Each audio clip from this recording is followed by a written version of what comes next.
Hello there, ladies and gentlemen, grinders, achievement junkies, and casual gamers alike. My name is Jared, and I will be your host for the episode. I am honored and grateful that you have joined me at our table.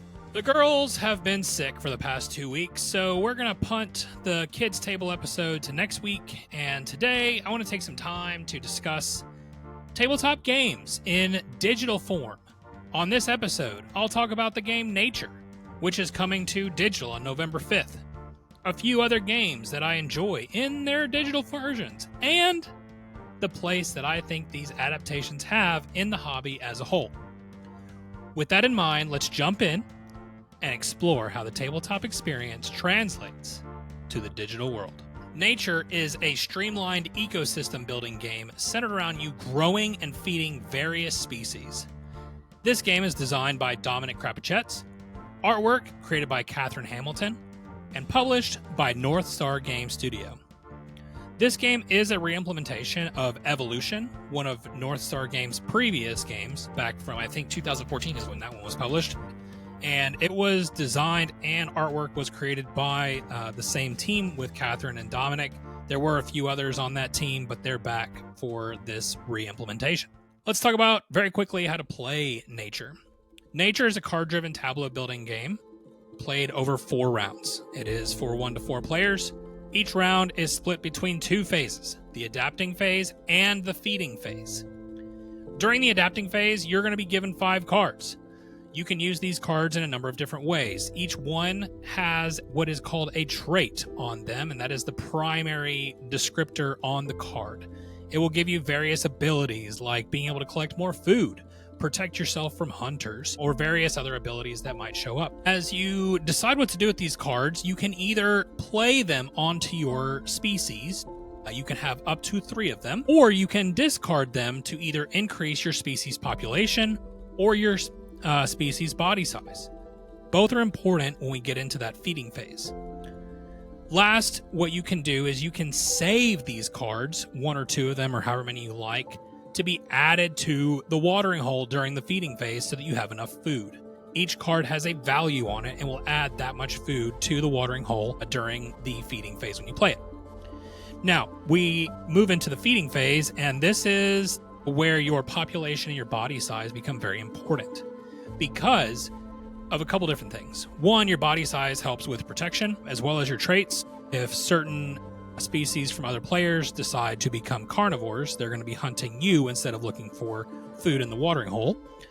And population and body size also determines how much you can eat at one time and how much you can eat total. And that's important because when the game is over, score is determined based on the number of species that you have in front of you, but it's also determined by the food that you have collected. You'll play 4 rounds going through adapting your species, growing them, gaining new species as you go. And then at the end of that 4th round, you'll tally up all your points, and then whoever has the most points wins. Now, I only got to play this game once. I got to demo it at Gen Con, but I did get to try it out in its digital version and got to learn a little bit more about how this game plays. And so that's kind of where most of our discussion is going to be today, is this digital version of the game. Again, Nature, the physical version of the game, is already out, and the digital version is going to be released on November 5th, which is just around the corner. So let's talk about this game. This game is available on iOS, Android, and Steam. And so you can check that out now to go ahead and try the free-to-try demo version, and then the full version will be released, like I said, here shortly, which I imagine is going to have the availability to purchase many expansions that are going to be tied into this game. There's already multiple expansions that have been released. That is the kind of the design behind Nature. Nature is not designed so that you only have the base game and never play anything else. You really want to be able to kind of add on and create variants for your game. With that, you basically build out different modules so that you have different variations in the way that you play. The app does start you out with 2 different modules, both the Jurassic and the Flight modules. This adds variants to the base game. Lots of new Predator options in the Jurassic version, and then also a new Flight mode, as well as new flight cards in the flight module. I will say that I was really drawn to the flight expansion, but we'll get to that in just a second. I think I'm getting ahead of myself a little bit. So let's talk about the app. The app has pretty smooth gameplay, and I would say that the AI within the gameplay works really well. I never felt like I was just running away with it, especially at the beginning. As I was learning the game, the AI wasn't too difficult.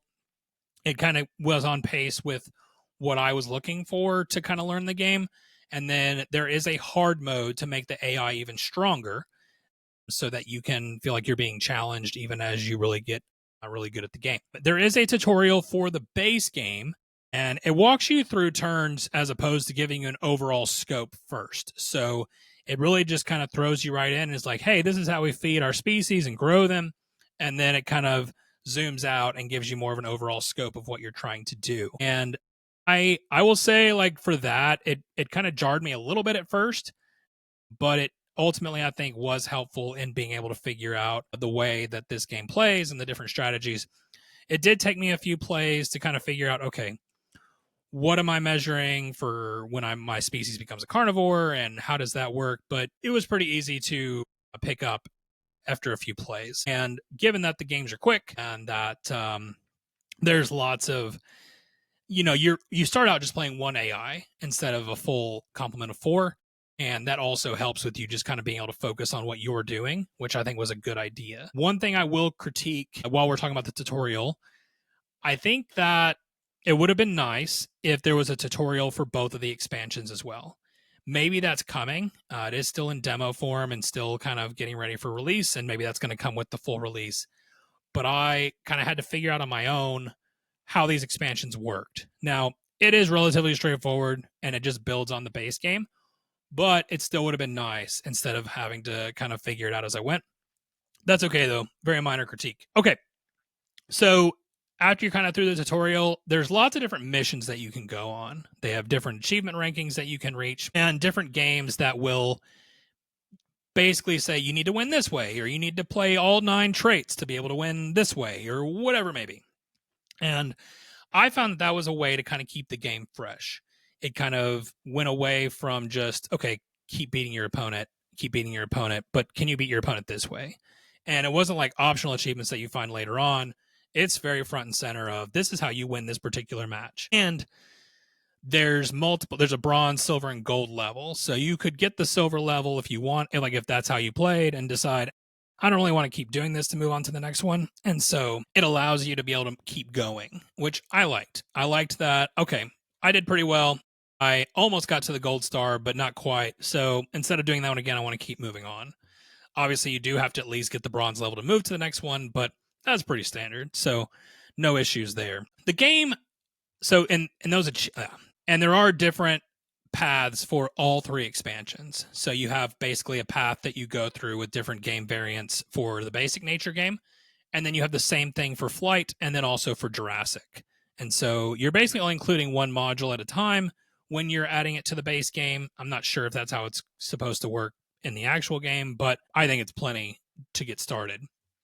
And so as you continue to go down this path, like there's different things that you'll experience and that sort of thing. Anyways, I will say that, as I played around with it and I tried it on desktop and on my tablet, my eyes aren't really good enough that I enjoy it on the phone. Most of these games I don't enjoy it on my phone because it's just not big enough. But I did play this on both PC and on a tablet. I have a Google Pixel, so it was on Android. I felt like both were very smooth. There is the only thing I guess it's fine. I'm not sure. I feel like a lot of games in this space don't need a lot of processing power. And once you got into the game, it really just kind of clipped really well. And there wasn't really any loading or anything like that. But there was some loading scenes between when you went from game back to the menu or things like that, where it did take a little bit for it to kind of process and go. Not that big of a deal, but I was surprised by that, especially when I had graphics on low. I had everything on low settings, and it wasn't really processing that much. It still took a little bit of time to be able to get back to the menu or into the game or whatever it may be.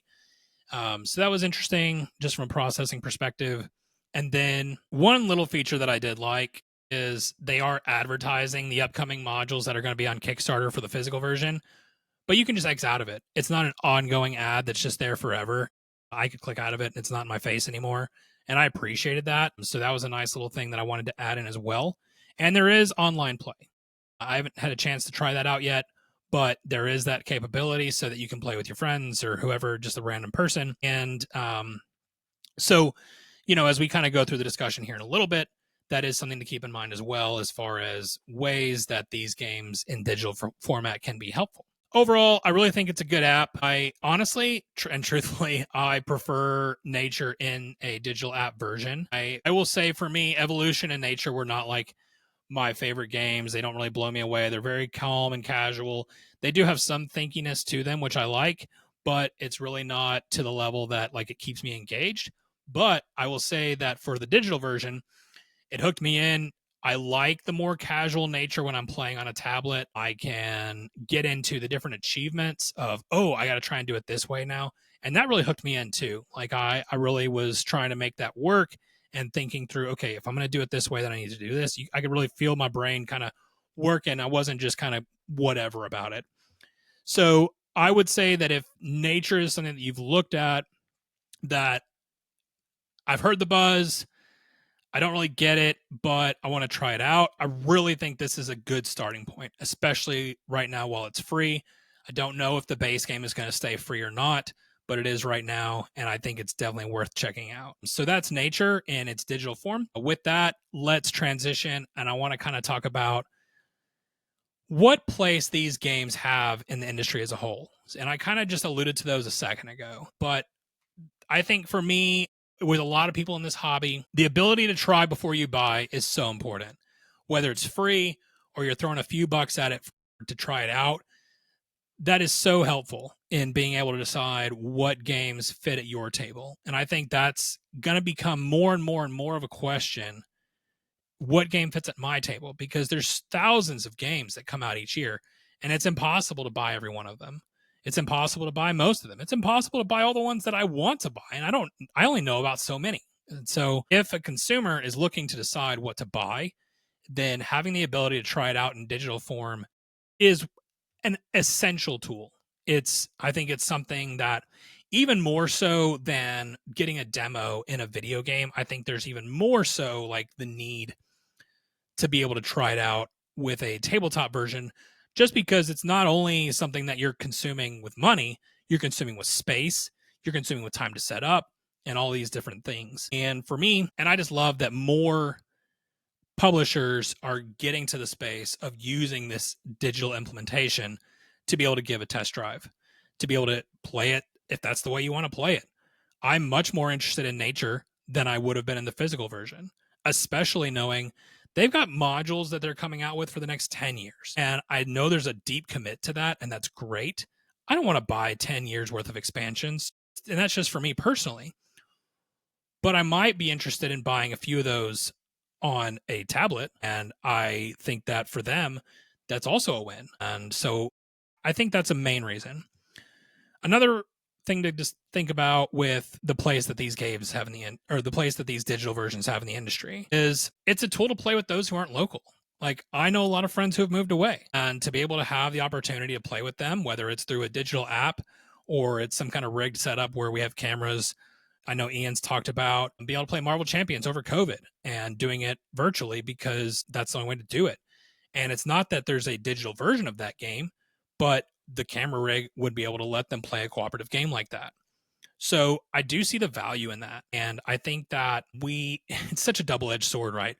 Because like the whole point, well, not the whole point, but to me, a major point of tabletop gaming is to bring people together physically around the table. I think that is the highest value that tabletop games brings to life.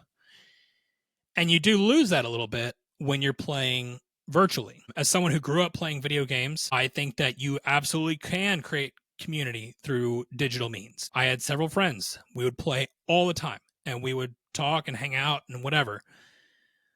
But having experienced both that and the tabletop experience, I don't know that they are the same, at least not in my experience. I've gotten to know people much better in person than I did through a headset. And so I don't think that there's ever a world where digital fully replaces the physical tabletop, because that's not what it's there for. And I think a lot of people are looking for that ability to come around the table. And so while these do have lots of tools, while these do have lots of benefits to be able to help the hobby in various ways, I don't think they're a complete replacement. I don't want them to be. I moved into tabletop gaming partially because my wife Anna and I were looking for something to share together. And guys, she sucks at video games, but that's okay. What's great about her not being great at video games is we found this and we share this and we love this and our kids love it and it's great. And we get to do that around the table together. And I love that. And that kind of really segues right into the tabletop presence versus convenience. I've heard lots of people say, well, let's just play the digital version because then I don't have to set it up and tear it down. And I get that. I mean, there are nights where it really is. It's just so much easier. If you've been working all day, the last thing you want to do is more work. And so maybe it is just we're going to pass the tablet around and play this game. There's definitely times for that. There's times for it when, Ann and I joke all the time about what can fit where. A tablet can go anywhere. And so if you're waiting at a restaurant or if you're waiting at an airport or wherever, passing a tablet's super easy. And you can play a lot of different games. There's so many games out now on the digital version of tabletop games.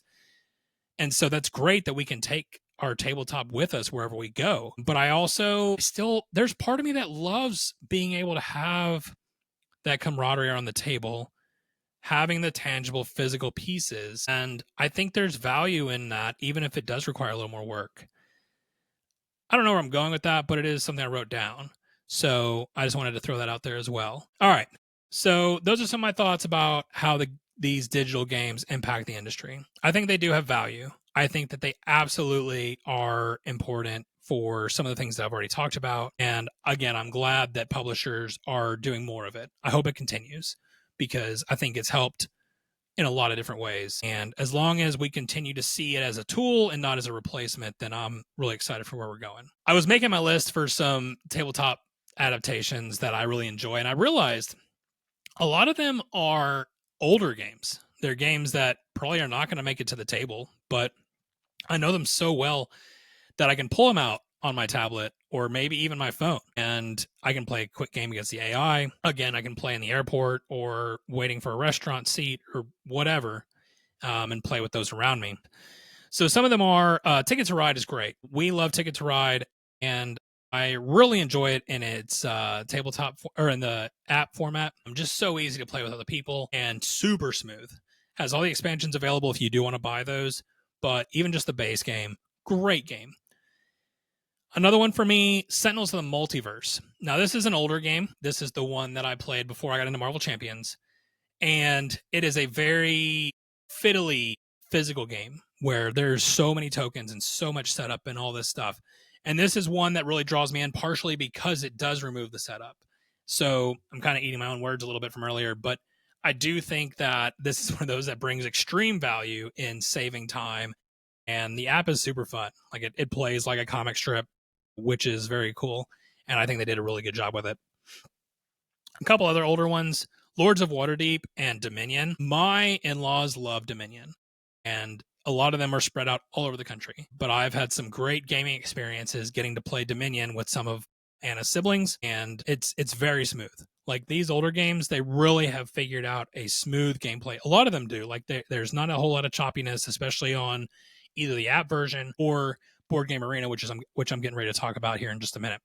So those are great. Terraforming Mars is another one that I really enjoy. Or the table. When I do require the tablet, it's just too big, and otherwise I can't wrap my brain around it. But also very smooth. It's a game that we really love, but it's hard to get to the table a lot of times, and so being able to play that one in its digital form is really fun. I'm going to go a little bit to the left here for just a second with Pokemon Pocket.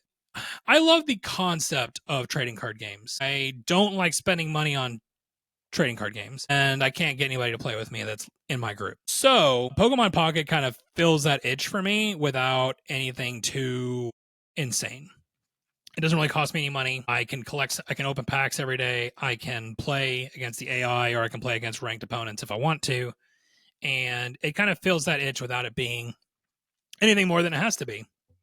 Now, they're all just digital cards, and that's what it is. But to me, it's really fit that itch of looking for a trading card game.